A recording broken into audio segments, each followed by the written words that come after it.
Assalamualaikum warahmatullahi wabarakatuh. Perkenalkan, nama saya Gianovani. Saya dari kelompok kecil 3, kelompok 4, angkatan 29, Latsar CPNS tahun 2021. Di sini saya dan teman-teman saya, yaitu Ibu Lia Oktaviani dan Ibu Nantri Yulianti, akan membahas mengenai analisis isu kontemporer yang berkaitan dengan proxy war. Baik, untuk yang pertama, saya akan membahas terlebih dahulu apa itu definisi proxy war. Proxy war itu adalah perang, sebuah perang ya. Sebuah perang antara dua kekuatan besar yang menggunakan pemain pengganti untuk menghindari konfrontasi secara langsung dengan alasan untuk mengurangi resiko konflik yang berisiko pada kehancuran fatal. Jadi bisa dibayangkan ya, kalau dulu perang dunia 2 itu menggunakan kekuatan secara fisik. Kalau yang sekarang proxy war itu yang mengancam keselamatan NKRI adalah perang menggunakan pemain pengganti atau boneka, seperti itu. Hal itu dilakukan agar tidak terjadinya kehancuran bagi salah satu pihak yang lebih fatal gitu. Seperti itu. Kemudian untuk selanjutnya di sini ada bentuk-bentuk proxy war yang ada di Indonesia. Salah satunya itu adalah bisa jadi karena bobroknya pemuda-pemuda Indonesia dikarenakan disusupinya budaya-budaya asing. Kemudian bisa juga ada kerusuhan akibat tersulutnya konflik horizontal di daerah. Kemudian yang paling banyak itu sekarang adalah penyebaran hoax melalui media massa. Nah, selanjutnya di sini untuk menyelesaikan suatu masalah, saya akan membahas terlebih dahulu langkah-langkahnya. Yang pertama itu ada environmental scanning. Terus yang kedua ada pemahaman isu kritikal dengan menggunakan metode pentahelix. Dan yang ketiga ada metode tapisan isu. Di sini kita menggunakan USG ya, bukan APK-PK. Kemudian yang selanjutnya adalah menganalisis dengan fishbone dan SWOT. Dan yang terakhir adalah penyelesaian masalah dari isu yang telah kita pilih. Nah, mengenai isu proxy war ini, kelompok kami memilih 3 masalah. Yang pertama itu adalah tingginya kasus penyalahgunaan narkoba. Yang kedua adalah maraknya seks bebas di kalangan pemuda Indonesia. Dan yang terakhir adalah kasus intoleransi beragama. Untuk yang pertama, kita preanalisis isu dulu dengan metode pentahelix seperti yang sudah dijelaskan tadi ya. Metode pentahelix ini memuat 5 elemen. Yang pertama ada government, yang kedua academics, yang ketiga adalah bisnis, yang keempat community, dan yang terakhir adalah media. Baik, untuk isu yang pertama yaitu tingginya kasus penyalahgunaan narkoba. Dari segi pemerintah atau government-nya, yaitu karena kan masih lemahnya pengawasan dan penegakan hukum yang dilakukan oleh pemerintah terkait dengan penyalahgunaan narkoba. Kemudian dari sisi akademisnya, yaitu edukasi mengenai jenis narkoba dan efek penyalahgunaannya di lingkungan akademis masih kurang ya, serta pendidikan moral dan agama di lingkungan tidak diterapkan dengan baik dan benar. Kemudian selanjutnya adalah dari segi bisnis atau usaha, pelaku usaha ya di sini, yaitu banyaknya transaksi ilegal penyalahgunaan narkoba yang menguntungkan pihak tertentu dan hal ini tuh lolos dari pengawasan pemerintah ya, seperti itu. Kemudian ada dari sisi komunitasnya atau masyarakat. Di sini kurangnya edukasi terhadap masyarakat terkait narkoba. Kemudian ada juga ketidakpedulian dari masyarakat terhadap pelaku dan perilaku yang mencurigakan dalam penyalahgunaan narkoba. Dan yang terakhir dari sisi media, ini fokus media itu bukan kepada bahaya narkoba itu seperti apa, tapi melainkan terhadap siapa yang menyalahgunakan narkoba. Seperti sekarang ini banyak ini kan diberitakan di media itu adalah artis-artis yang terjerat narkoba, bukan bagaimana bahaya menggunakan narkoba seperti itu. Kemudian untuk selanjutnya kita akan bahas mengenai intoleransi dalam beragama. Intoleransi dalam beragama ini kita angkat karena berpotensi untuk adanya pecah belah gitu ya dalam kehidupan NKRI. Yang pertama itu dari sisi government-nya. Kenapa? Kontrol pemerintah dalam kebijakan toleransi itu harus ditegaskan kembali dengan perbuatan, dengan peraturan atau regulasi yang lebih mengikat. Kemudian dari sisi akademiknya, pendidikan toleransi agama belum diajarkan dengan baik dan benar. Kemudian dari sisi usaha, beberapa pelaku usaha masih tidak menerapkan toleransi beragama, seperti tidak menyediakan musola gitu ya di tempat usahanya. Kemudian dari sisi komunitas, merasa agama yang dianut itu agama yang paling benar, seperti itu. Jadi emang masih ada masyarakat yang berpikiran seperti agama gue lebih baik dari lo, kayak gitu ya. Kemudian yang selanjutnya adalah dari media, itu banyak hoax juga ya tentang isu-isu intoleransi dalam beragama. Dan yang terakhir isu yang kami angkat yaitu tentang maraknya pergaulan atau seks bebas di kalangan pemuda Indonesia. Dari government itu adalah kurangnya kontrol pemerintah ya dalam masuknya budaya barat ke Indonesia. Kemudian dari segi akademik, edukasi mengenai seks itu masih tabu. Dan kalau misalnya kita perhatikan, hanya sedikit keluarga yang mengajarkan pendidikan seks dari dini gitu ya. Jadi kebanyakan tuh remaja-remaja atau pemuda-pemuda itu mencari hal yang seperti itu, pendidikan seks itu dari internet, dan mereka mencerna sendiri tanpa ada bantuan dari orang yang lebih tahu, seperti itu. Kemudian dari segi bisnis, ini banyak normalisasi. Maksudnya di sini adalah kayak adopsi gitu ya gaya hidup asing yang seolah-olah itu dibenarkan oleh perilaku bisnis. Hal semata itu dilakukan untuk meraup keuntungan ya, seperti itu. Kemudian untuk dari sisi community atau masyarakatnya, itu karena pudarnya nilai dan norma susila yang berlaku di masyarakat.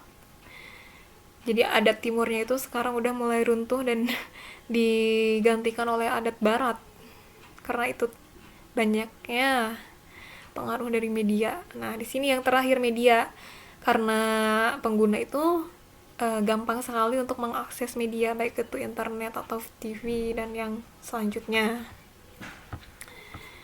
Nah, kemudian di sini saya akan membahas mengenai tapisan isu, yaitu dengan menggunakan metode USG.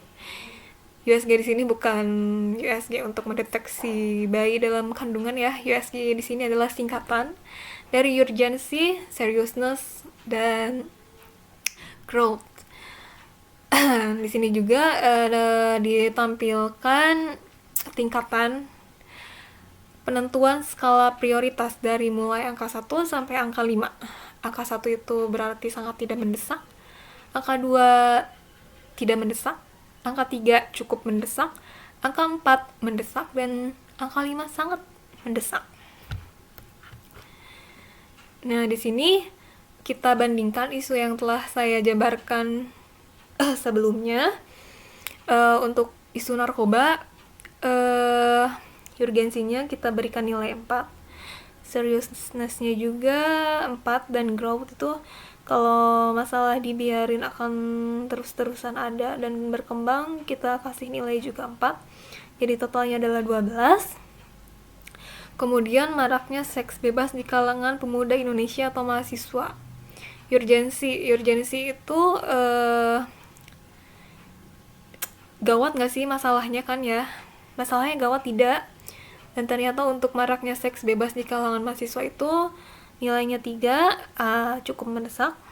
Kemudian untuk seriousnessnya itu kayak masalah ini separah apa, seserius apa.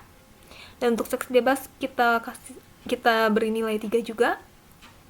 Dan untuk growth, yang artinya kalau misalnya masalah ini dibiarkan akan memecahkan atau menimbulkan huru-hara yang baru atau tidak di kalangan nasional ya. Dan untuk maraknya seks bebas di kalangan mahasiswa kita beri nilai 3 juga. Dan yang terakhir yaitu isu kontemporer mengenai intoleransi beragama. Untuk urgensinya ini kita kasih 5. Untuk seriousness-nya itu tingkat keseriusannya nilainya juga 5. Dan untuk growth, kalau misalnya intoleransi ini dibiarkan terus-menerus akan menimbulkan kehancuran bagi NKRI. Jadi kita bisa jumlahkan masing-masing dari isu kontemporer. Untuk isu narkoba mendapatkan nilai 12, maraknya seks bebas di kalangan mahasiswa mendapatkan nilai 10, intoleransi beragama mendapatkan nilai 15. Dan peningkatnya yang paling banyak nilainya itu adalah intoleransi beragama. Untuk selanjutnya, mengenai intoleransi beragama akan dibahas oleh teman saya. Saya persilahkan. Assalamualaikum warahmatullahi wabarakatuh. Baik, berdasarkan hasil analisis USG, skala prioritas isu yang kita ambil adalah intoleransi keberagamaan. Nah, apa sih intoleransi keberagamaan? Intoleransi keberagamaan yaitu suatu bentuk intoleransi atau kurangnya toleransi terhadap kepercayaan atau praktik agama lain. Kemudian dampak intoleransi keberagamaan, yaitu yang pertama, adanya perpecahan bangsa, kemudian yang kedua, memandang masyarakat dan kepercayaan sendiri itu lebih baik, sehingga menimbulkan sikap merendahkan kepercayaan orang lain. Nah, sikap ini akan mendorong konflik antar kelompok. Kemudian yang ketiga, terjadinya kemunduran suatu bangsa dan negara karena pemerintah sulit membangun kebijakan. Kemudian yang keempat, kurangnya partisipasi masyarakat dalam pembangunan. Dan yang terakhir, menghambat usaha pembangunan dan pemerataan sarana dan prasarana. Analisis masalah yang kita ambil yaitu menggunakan metode Fishbone. Adapun penyebab dari intoleransi keberagamaan yang pertama itu materials. Nah, dalam materials itu ada demokrasi yang didominasi oleh low class. Nah, low class di sini maksudnya masyarakat yang kurang beruntung dalam hal pendidikan maupun ekonomi. Mereka itu cenderung ingin melakukan perubahan yang cepat, kritis, namun tidak dilandasi oleh akal pikiran atau tidak rasional. Kemudian yang kedua ada equipment. Nah, dalam equipment itu ada perkembangan media sosial. Jadi paham intoleransi ini dapat disebarluaskan dalam media sosial. Kemudian yang ketiga ada proses, yaitu globalisasi. Nah, globalisasi ini terdapat banyak sekali munculnya nilai-nilai kebaratan sehingga nilai ketimuran itu menjadi terkikis. Kemudian yang keempat ada manajemen. Nah, dalam manajemen ada pemerintah yang kurang tegas dalam mengendalikan masalah intoleransi. Kemudian ada ketidakadilan dari pihak pemerintah dalam menangani berbagai masalah yang terjadi. Mereka itu cenderung memihak pada salah satu kubu. Kemudian ada people. Nah, dalam people ada pemaksaan hak asasi yang dilakukan oleh kaum mayoritas kepada kaum minoritas. Kemudian ada merasa mempunyai agama yang paling baik sehingga menganggap agama yang lain itu rendah ya. Kemudian yang terakhir ada environment. Nah, dalam environment itu ada perbedaan dalam memahami ajaran agama secara tekstual. Nah, pemahaman ini menghasilkan pengalaman yang berbeda bagi sesama penganut satu agama. Baik, saya lanjutkan untuk pemaparan yang terakhir yaitu mengenali analisis SWOT. SWOT merupakan singkatan dari kata S untuk strength yang berarti kekuatan, W untuk weakness yang berarti kelemahan, O untuk opportunities yang berarti peluang, dan T untuk threat yang berarti ancaman. Strength merupakan sebuah analisis yang dilakukan untuk mengetahui suatu kelebihan-kelebihan yang ada dan menerapkan cara atau upaya dalam mengatasi hal-hal yang berkaitan dengan masalah yang ada. Nah, dalam pembahasan mengenai isu intoleransi beragama, pemerintah sudah melakukan berbagai upaya, di antaranya 1. Menyegarkan dan menyadarkan masyarakat pentingnya persatuan, kesatuan, dan menjunjung demokrasi. Ini merupakan langkah terpenting dan harus dilakukan terutama penanaman nilai Pancasila pada generasi muda, umumnya pada semua lapisan masyarakat, bahwa betapa luhurnya perjuangan maupun cita-cita kemerdekaan Indonesia. Yang kedua, penindakan tegas pada pelanggar isu keagamaan. Penindakan tegas pada para pelanggar yang berkaitan dengan isu-isu keagamaan yang mengancam pada keutuhan NKRI, tentu saja juga ini merupakan langkah penting dari pemerintah dan aparat keamanan agar tindakan-tindakan atau ormas-ormas keagamaan yang muncul dan dinilai bertentangan dengan dasar negara kita yaitu Pancasila harus diatasi demi eksistensinya Negara Kesatuan Republik Indonesia. Selanjutnya, weakness atau kelemahan. Poinnya yaitu regulasi yang dirancang pemerintah masih ada celah untuk perpecahan baru. Regulasi yang dibuat harus melibatkan semua pihak, terutama para elit politik. Para elit politik mesti bijaksana dalam menyampaikan gagasan, terutama yang berkaitan dengan keagamaan. Artinya, tidak boleh menyudutkan satu agama. Bila ini terjadi, maka Indonesia bisa berujung pada perpecahan. Opportunities atau peluang. Di sini ada poinnya memberikan pemahaman bahwa berbeda itu boleh, tapi tidak boleh memaksakan kehendak, terutama dalam beragama. Kemudian, yang terakhir yaitu threat atau ancaman yang berkaitan dengan isu keagamaan, yaitu adanya maraknya ormas yang berlabel agama yang diindikasikan radikal. Pada hakikatnya, ormas-ormas memang dapat menentukan tujuannya sendiri, namun ketika paham, ideologi, atau alirannya tidak sesuai dengan dasar negara kita yaitu Pancasila, maka ini juga merupakan ancaman bagi keutuhan Negara Kesatuan Republik Indonesia. Demikian pemaparan dari saya. Terima kasih atas perhatiannya. Wassalamualaikum warahmatullahi wabarakatuh.